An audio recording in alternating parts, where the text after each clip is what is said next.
In this lecture, I want to show a connection between the beta functions that we worked out before and the gamma functions. So that result is going to be the beta function, which is a function of two numbers p and q. That turns out to be the gamma function for p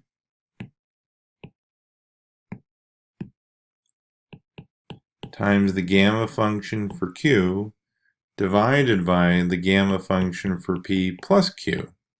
So that's a pretty interesting looking result, not too complicated.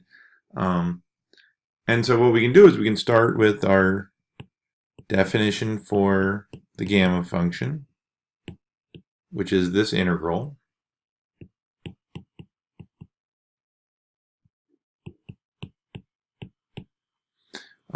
Now we can switch variables on it and let t equal to y squared, which means dt is equal to 2y dy. And then the gamma function becomes the integral of 0 to infinity y 2p minus 2 e to the minus y squared 2y dy, which is now equal to the integral 0 to infinity of y 2p minus 1 e to the minus y squared dy. So if we now use for the gamma function with the q, maybe we'll use the variable x, which again is just a dummy variable. So that would give us the integral 0 to infinity x 2q minus 1 e to the minus x squared dx. So now gamma p times gamma q is equal to 4, the double integral x 2q minus 1 y 2p minus 1 e to the minus x squared plus y squared dx dy. Which, if I now switch over into polar coordinates and integrate over the first quadrant, I would get for the integral 0 to infinity, the integral 0 to pi over 2, x is r cosine theta, 2q minus 1, y is r sine theta, 2p minus 1, e to the minus r squared, and then dx dy becomes r dr d theta. Okay, so let's separate these functions into r and theta. So I would get 4 the integral 0 to infinity of r 2p plus 2q, and then there's a minus, there's a minus 1 here and a minus 1 here, but then there's an r right there, so then we would get minus 1, so minus 2 plus 1 is minus 1, e to the minus r squared dr, and then multiply that by the integral over the cosine, over the sine theta, and I would get cosine theta 2q minus 1 sine theta 2p minus 1 d theta. So if you look at that, that is the beta function. The beta function, if you remember, is 2, the integral 0 to pi over 2, sine theta 2p minus 1, cosine theta 2q minus 1 d theta. So I can take one of the 2's from the 4 and make that into the beta function. So in the end, I've got gamma p times gamma q is equal to 2 times the beta function, like so. And I'm left now with this integral with respect to r.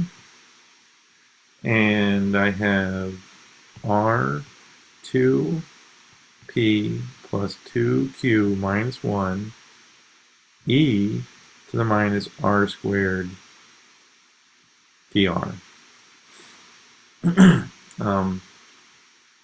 But if I look at that, then I would have gamma of p plus q would be the integral from 0 to infinity of r squared to the p plus q minus 1 e to the minus r squared dr. And so but wait a minute, but I factored out a 2, so this should actually be 1/2. So it's the integral of r squared to the power p plus q minus 1/2. Okay. So now in the end,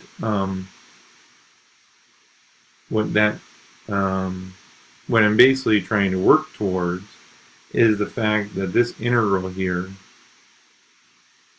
the integral of 0 to infinity of r 2p plus 2q minus 1 e to the minus r squared dr is equal to 1/2 the gamma function of p plus q. So if I put that back all together again, I've got the gamma function of p times the gamma function of q is equal to 2 the beta function times 1/2 the gamma function of the sum of those two numbers.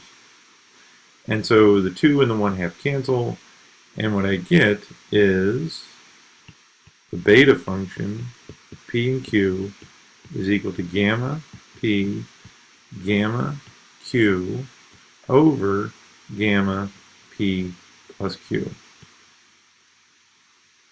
So now I've got this relationship between the beta function and the gamma function. And so since we've already started to tabulate gamma functions, we don't necessarily have to work out the integral for beta functions anymore, because we can just take the beta function and rewrite it in terms of gammas. So if we look at this one example of an integral, which I'll just label I, as the integral of 0 to infinity of x cubed over 1 plus x to the 5th dx, which looks a lot like the function we wrote for the beta function. We could write this as x to the 4 minus 1 over 1 plus x to the 4 plus 1 dx. So p is equal to 4, q is equal to 1, and so our beta function for the number 4, 1 is equal to the integral. And so I can rewrite this now as beta 4, 1, which is gamma 4 times gamma 1 over gamma 5. And the gamma functions we can rewrite as factorials, because gamma of n plus 1 is equal to n factorial. So therefore, gamma 4 is just 3 factorial, which is 6. Gamma 1 is 0 factorial, which is 1. Gamma 5 is 4 factorial, which is 4 times 3 factorial, which is 24. And so this beta function of 4, 1 is equal to 6 times 1 divided by 24, or 1/4. I could have written this without having to actually work out the factorials as 3 factorial, 0 factorial over 4 factorial. And I know that this is 3 factorial times 1 over 3 factorial times 4. 3 factorials cancel, and I get 1/4. So I really didn't actually have to work out the factorials, since I know that I could have reduced that factorial in the denominator and then cancel out the factorials. But in the end, what we get is beta 4, 1 is equal to 1/4. And it's always going to be equal to that value. So I didn't even have to work out the integrals. I can just take the beta function, put it in terms of gamma functions, and then the gamma functions you can either solve because you can relate them to the factorials, or you can use a recursion relationship and relate more complicated gamma functions to more simpler gamma functions. So the next section in the textbook, section 8, deals with the problem of a simple pendulum and how you can use the beta function to it. However, I don't want to spend any real time on it, so feel free to read up on that section, but I am going to actually skip that in my lectures and then go straight to section 9 in the textbook, which is on another function called the error function.